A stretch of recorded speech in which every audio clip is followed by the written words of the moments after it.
దీన్ని ఎంతమంది సపోర్ట్ చేస్తున్నారో మీరు కామెంట్ చేయండి. పాస్టర్ జాన్ పాల్ అనే ముసుగులో ఉన్న ఈ మణికంఠ స్వామి, ఈయన ఆర్ఎస్ఎస్ కి వత్తాసు పలుకుతూ క్రైస్తవులు అందరిని వ్యతిరేకిస్తున్నాడు. ఈయన క్రైస్తవులు అందరిని వ్యతిరేకిస్తాడు, లేకపోతే క్రైస్తవ పాస్టర్స్ ని వ్యతిరేకిస్తాడు. అంటే క్రైస్తవుల్లో మంచోళ్ళే ఉన్నారని కూడా నేను చెప్పను.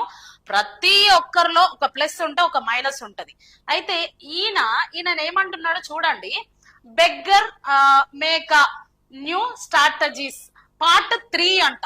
అంటే వీళ్ళకి ఒక టాపిక్ కావాలి, మాట్లాడడానికి ఒక టాపిక్ కావాలి. కాబట్టి ఫోన్ పే గూగుల్ పే పెట్టుకున్న వాళ్ళందరూ అలాంటి వాళ్ళంట. ఇప్పటి వరకు ఈ మణికంఠ స్వామి భానుమేకల గురించి మాట్లాడినది, ఇంకా చాలా తమ్నైల్స్ ఉన్నాయి ఆయన పెట్టినవి. క్రైస్తవ్యంలో బెగ్గింగ్ మేకలంట, క్రైస్తవ్యంలో బెగ్గింగ్ మేకలంట. చూడండి, ఇక్కడ చూడండి, బెగ్గర్ మేక న్యూ స్ట్రాటజీ, ఇలాంటివి ఆయన వీడియోస్ రిలీజ్ చేస్తున్నాడు కదా. ఇలా క్రైస్తవులు అందరూ ఏం చేస్తారో నాకు అర్థం అయితలేదు.